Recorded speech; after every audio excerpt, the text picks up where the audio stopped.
Olá, meu amigo, olá, minha amiga.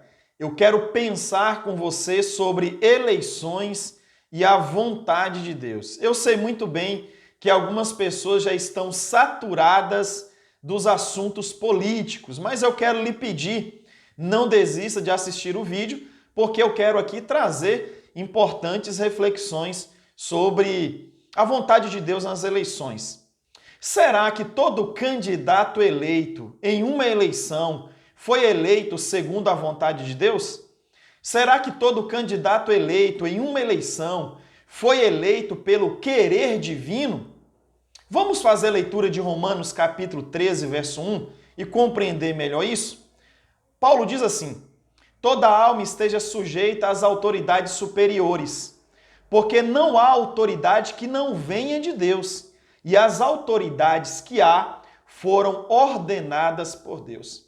Muitos cristãos, com base nesse texto, afirmam que sim, que candidatos eleitos em uma eleição foram eleitos segundo a vontade de Deus, porque não há nenhuma autoridade que não venha de Deus. Bem, eu quero dizer para vocês que essa interpretação é equivocada.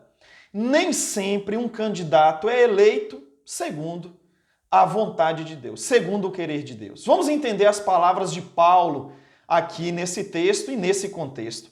É preciso que se entenda que quando o apóstolo Paulo afirma que as autoridades que há foram ordenadas por Deus, ele não está se referindo aos nossos políticos, aos nossos governantes, mas ao princípio de autoridade, ao princípio de governabilidade. Ou seja, o governo municipal, o governo estadual, o governo federal e as demais instâncias de poder vêm de Deus.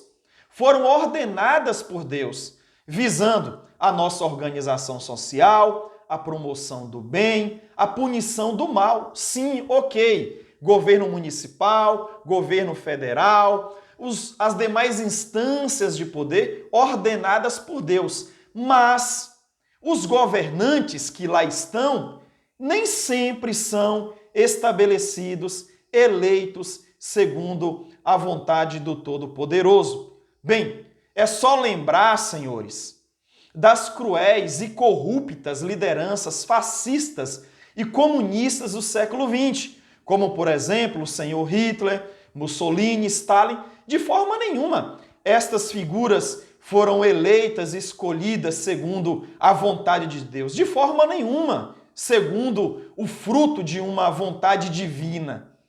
Observe o que diz o profeta Oséias a respeito disso, no capítulo 8, no verso 4.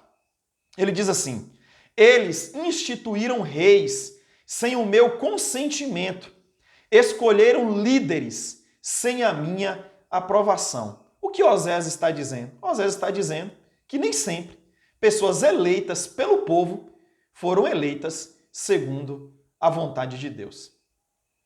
Perdoe-me a minha falta de fé nesse aspecto, mas grande parte dos nossos líderes políticos tem mais a ver com uma decisão humana, que é o nosso voto, do que com uma ação do divino, do que com uma ação de Deus. O salmista, nos fazendo lembrar da nossa responsabilidade debaixo do sol, ele declara: os céus são os céus do Senhor, mas a terra ele a deu aos filhos dos homens. Salmo capítulo 115, verso 16, para você que quer conferir. Irmãos, nem sempre a voz do povo é a voz de Deus. Eu digo mais. Na verdade, quase nunca a voz do povo é a voz de Deus.